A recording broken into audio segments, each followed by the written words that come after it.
I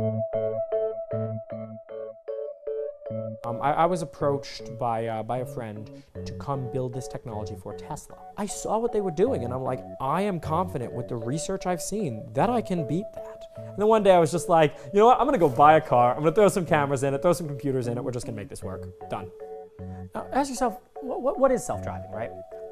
So a lot of cars already have cruise control. In some ways, cruise control is a self-driving car, and then some cars have adaptive cruise control, which that does the brake automatically. And what we're building is level 3 automation. Level 3 automation, 99% of the time, you have to do absolutely nothing except watch the car drive. And level 4 automation is, of course, when cars can drive with no people in them at all.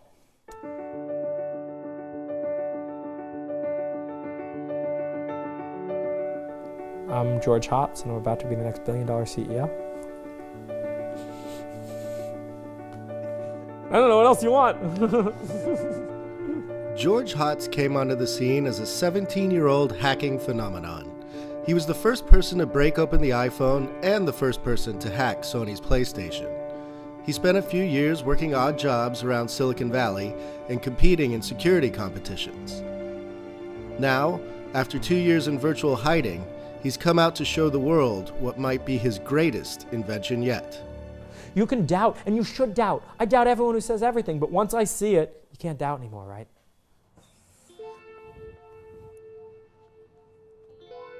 How do you tap into the car's internal controls? So we bought for $40 off Amazon Chinese CAN transceivers. There's actually one right there. And we can see all the messages being sent between the components. That's how we're reading the steering angle. And we can also send our own messages, which are going to tell the car to actually turn the steering wheel and to apply the brakes when it's appropriate. Is it hard to tap into all that, or that's what a mechanic would do today, have access to the same kind of system? The actual whole car is on the debugging board of the car. So we just have a wire plugged into the debugging port, just like a mechanic would do.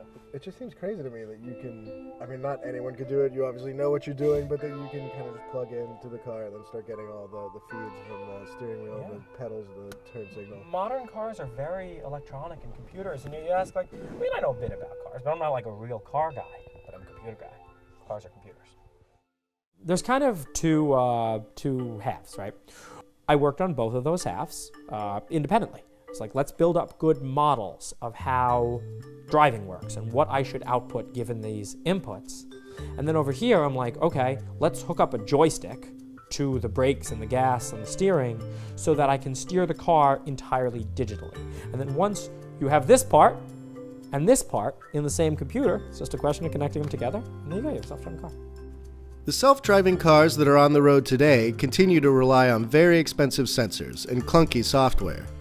Hotz's car uses similar sensors like LiDAR for training his AI software, but the cars he plans to sell one day will only need a set of 6 smartphone cameras that cost $13 a pop to see the road, and Hotz's software will take care of the rest. He thinks the total cost for his self-driving package will be about $1,000. So we detach the car from the home network, and this is the plug powering all the computers. We're just going to plug that into a power inverter here, which will power it all off the car. Now we're ready to go.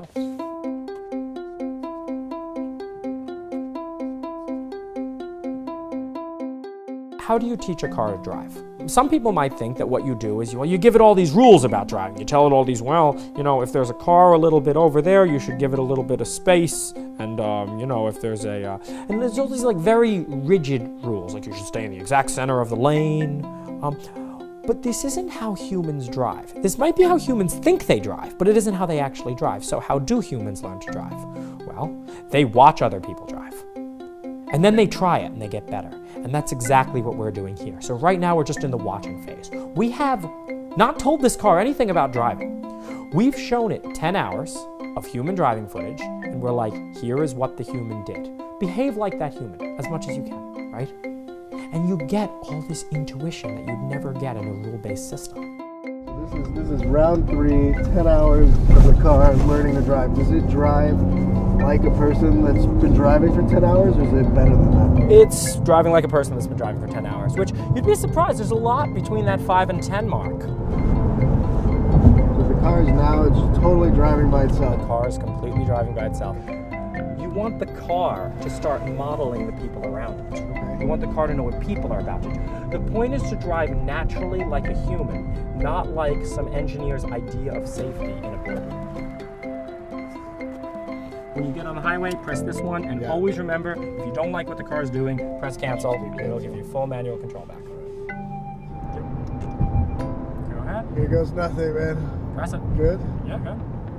Good, let go. Jesus. That is amazing, man.